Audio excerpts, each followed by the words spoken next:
রমাজানে আমলের দাম কত? বলে রহমতের নবী দোয়া করেছেন, রজবে বরকত দাও, শাবানে বরকত দান করো, রমাজানে বরকত দান করো। দোয়া করেন নাই? রমাজানের ব্যাপারে কি দোয়া করছেন? আল্লাহ আমার হায়াতটা বাড়াইয়া রমাজান পর্যন্ত পৌঁছাইয়া দাও। শাবানের বরকত দাও বললেন, রজবের বরকত দাও বললেন, কিন্তু রমাজানের বরকত দাও বললেন না কেন? অথচ রমাজানে বরকত আরো বেশি। কেমন বেশি? রমাজানে শয়তানের শিকল লাগানো, জাহান্নামের দরজা বন্ধ, জান্নাতের দরজা খোলা। রমাজান এমন বরকতের মাস যে রোজাদার ঘুমায় থাকবে তারপরও আমল নামায় সওয়াব। রমাজান এমন বরকতের মাস, একটা নফল আমল করবে রোজার মাসে ফরজের সমান সওয়াব পাবে। একটা ফরজ আমল করবে 70টা ফরজের সমান সওয়াব পাবে। নবীজি এজন্য রমাজানে বরকত দাও বলে নাই, নবীজি বলছে রমাজান পর্যন্ত পৌঁছাইয়া দাও, কারণ এত বিশাল বরকত আমি কাজ করিয়া নিব, এমনি হাওয়ার উপরে নিতে চাই না।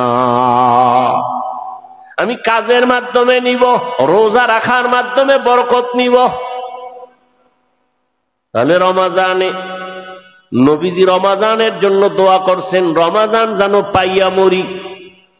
ও যুবক বাবারা, বৃদ্ধ বাবাজিরা, এই রমাজান পাবেন জানা নাই, যদি পান পরের রমাজান পাওয়ার গ্যারান্টি নাই। এত সুন্দর বরকতের মাস পাইয়াও যারা আমল করবে না, এদের মতো কপাল ভরা নিমক হারাম আর কেউ থাকতে পারে না। কে আপনাদের বুঝায় আমল লাগে না? অথচ আপনি আবার হাদিস হাদিস মানেন, বলেন কি মানেন? হাদিস হাদিসে কি আপনি পান নাই? কিয়ামতের ময়দানে আমার আল্লাহ ফরজ আমলগুলো ঘাটতি যখন হবে, নফল দিয়া ঘাটতি পূরণ করবেন। ফরজ আমলের ঘাটতি পূরণ হবে নফল আমল দ্বারা। আর রমাজানে নফল তো নফল না, একটা নফল ফরজের সমান। আমলওয়ালা আল্লাহর গোলাম আল্লাহকে মোহাব্বতের বন্ধনে আকৃষ্ট করার জন্য দুইটা আমল আছে মারাত্মক, যেই দুইটা আমলের দ্বারা আমার মাওলা বান্দার উপরে মায়ার নজর দেন। একটা আমল হলো নামাজ, আর একটা আমল হলো কোরআনের তেলাওয়াত। বুখারী শরীফের হাদিসে কুদসি, জমিনের মধ্যে আল্লাহর কাছে সব থেকে বেশি প্রিয় ওলি আউলিয়া যারা, যে কারণে আল্লাহ নিজেই বলেন নবীকে হাদিসে কুদসি, নবী জানায়া দেন আমার ওলিদের সাথে যারা বেয়াদবি দুশ্মনী করবে, আমি আল্লাহ তাদের সাথে যুদ্ধ করার জন্য রেডি। তাহলে ওলি আউলিয়া আল্লাহর কত প্রিয়। আর ওলি কারা? আল্লাহ নবীকে বুঝায়, নবী জানেননি ওলি কারা? এরা শুধু ফরজ আমল করে না, বেশি বেশি নফল আমল করে। বিস্তারিত বলার সুযোগ নাই রে বাবা। অতএব আমি অনুরোধ করে বলবো, দ্বন্দ্ব চাই না, ঝগড়া চাই না, দূরত্ব চাই না, হিংসা চাই না, সমাধান চাই।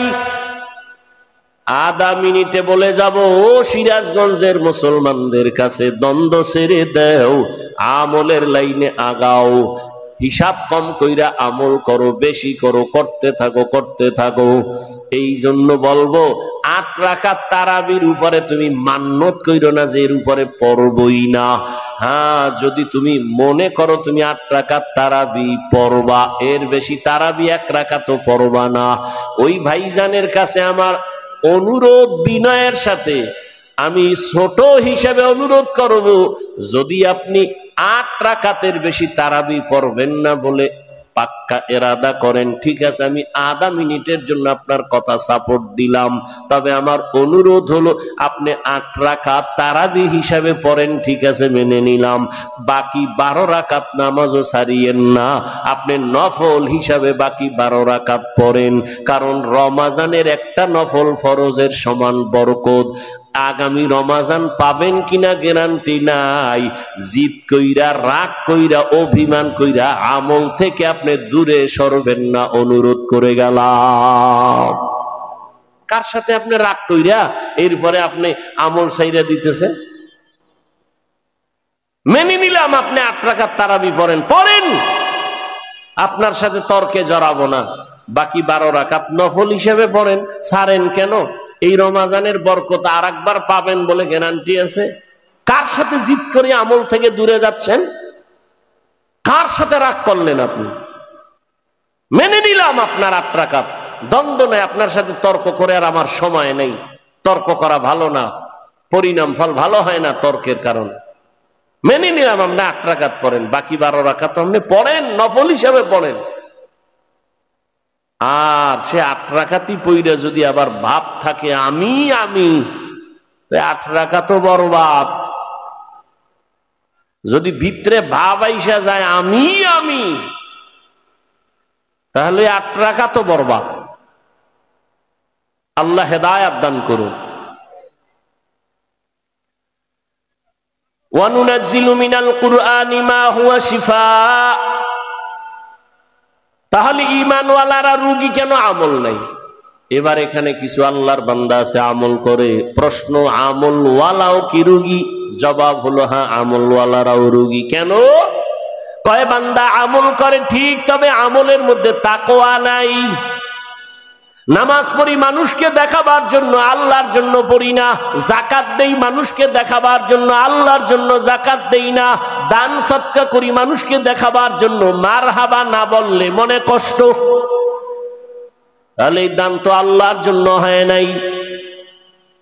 এই জন্য যাদের আমল আছে তারাও রোগী। ঔষধ হলো কোরআন থেকে নাও। তাকওয়ার অভাবে তোমার আমল দুর্বল। আল্লাহ তাআলা কোরআন অবতীর্ণ কেন করেছেন? আর আয়াত আমি মাঝখানে পড়েছিলাম, হুদাল লিন্নাস, দুনিয়ার সব মানুষের হেদায়েতের জন্য কোরআন। এখানেও প্রশ্ন জটিল। যদি সমস্ত দুনিয়ার মানুষের জন্য কোরআন হেদায়েত হয়, দুনিয়ার মানুষ কেন হেদায়েত পায় না? পাইছে সবাই? আর এই মাদের ডিভায় না, দুনিয়া বাদ দাও, এই মাদের সবাই পাইছেনি। বিড়ি টানতে টানতে ঢুকছে, বিড়ি টানতে টানতে বাড়ি যাইব, পাক্কা হেদায়েত প্রাপ্ত।